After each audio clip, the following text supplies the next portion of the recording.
Ang Yellowstone National Park sa Amerika ang kauna-unahang national park sa buong mundo. Binabalik-balikan ito ng mga turista.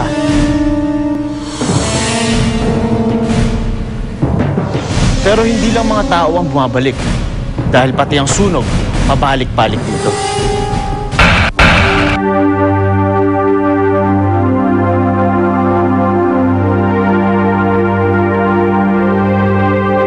Nakakamangha ang ganda at katahimikan ng Yellowstone National Park. Pero sa likod ng kagandahan nito, nagtatago ang isang malagim na katotohanan. Ang National Park, makailang ulit tinutupok ng apoy.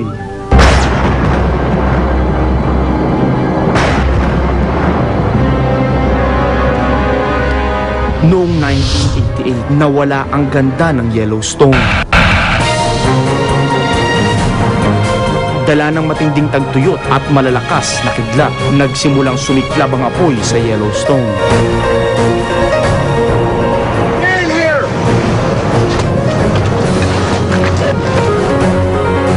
Alam ng researcher na si John na hindi mapipigilan ang pagsisimula ng apoy, pero nagulat siya sa kanyang nasaksihan.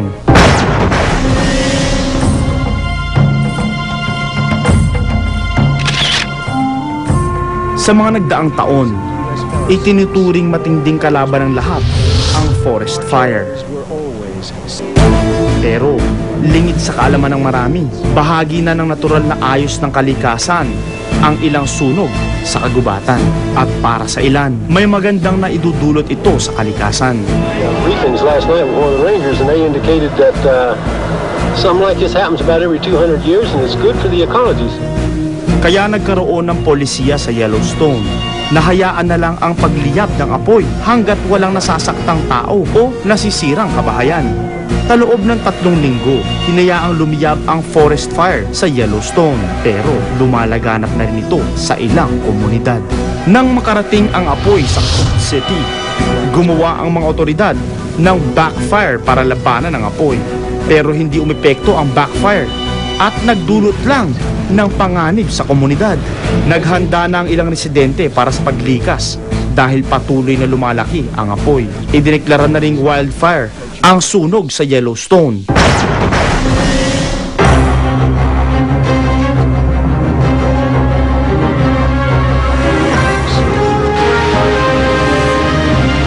Araw-araw ay gumagastos ng $2 milyong ang pamahalaan para tuluyang maapula ang apoy.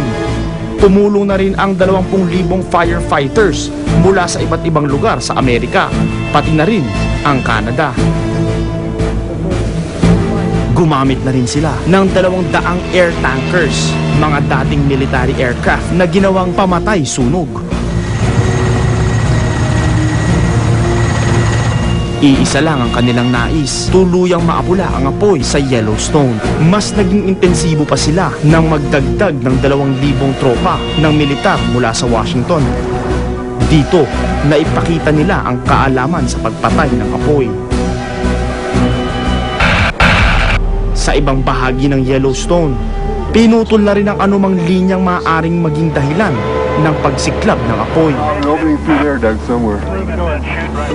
Tinanggal na rin ang mga lagusang puno ng kemikal na maaaring sumabog. 3, 2, 1, 0. Pinasabog na lang sa lugar malayo sa kabahayan ang mga explosives upang masabog.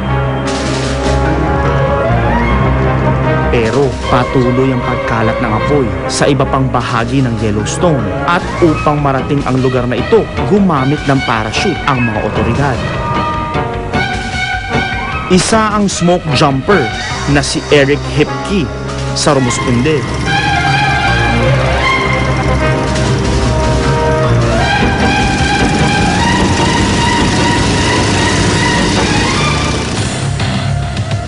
Para sa kanilang kaligtasan, 2 smoke jumper lang ang maaaring bumaba sa pinangyayarihan ng forest fire.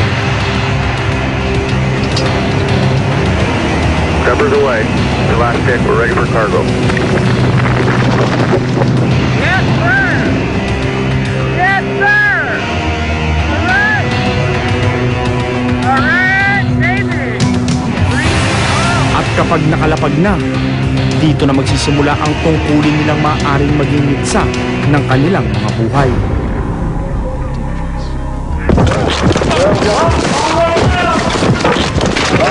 You always have to be aware of what the fire is doing.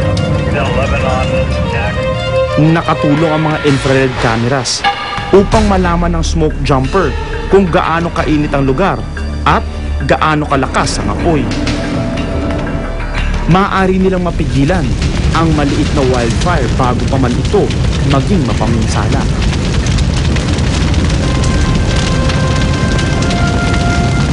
Tinawag na Black Saturday ang araw kung saan naranasan ang pinakamatinding hagupit ng wildfire sa Yellowstone. Umabot ang bilis ng hangin sa 70 miles kada oras at lumikha ng apoy na umabot sa taas ng 300 feet. Isinara na rin sa publiko ang park dahil sa paglakas ng apoy. Well, I've been 35 years. I've been here twice and never got to see Yellowstone. Once I got snowed out, and now this time I got burnout. I just drove 2,000 miles to see this thing. Umabot ng 3 buwan ang pagsilab ng apoy.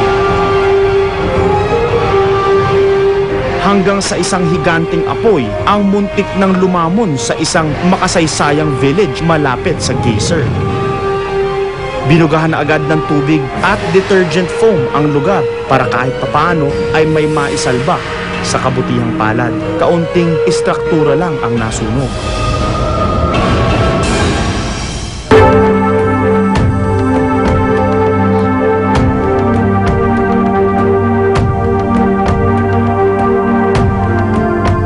Pero sa kabila ng matinding pagsisikap ng mahigit 20,000 katao na maapula ang apoy, hindi nila ito nagawa.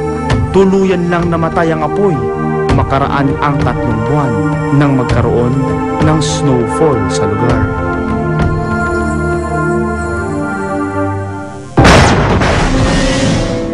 Malawak ang Yellowstone National Park, pero higit na mas malawak ang National Park sa Canada. Ginagamit ang air tanker na Super Scooper para apulahin ang apoy dito.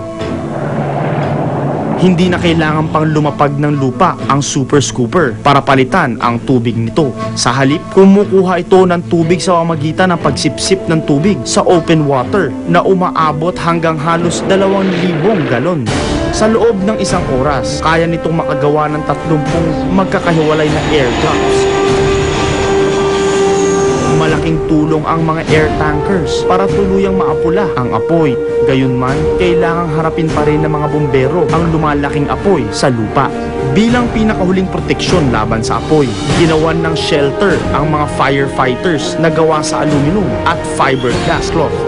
Hindi man sila maprotektahan nito laban sa direct flame, pero sa oras ng panganib, ini-insulate nito mula sa init ang looban at nagpapanatili ng malamig na hangin.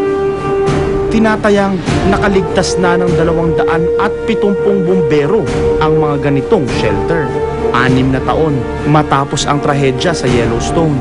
Muli na namang kakailanganin ang mga fire shelters dahil tila nag-uumpisa na naman ang isa pang brush fire sa Colorado. Susunod, ano ang nangyari sa sunog sa Storm King Mountain sa Colorado na siyang naghatid ng bagong firefighting and prevention technique?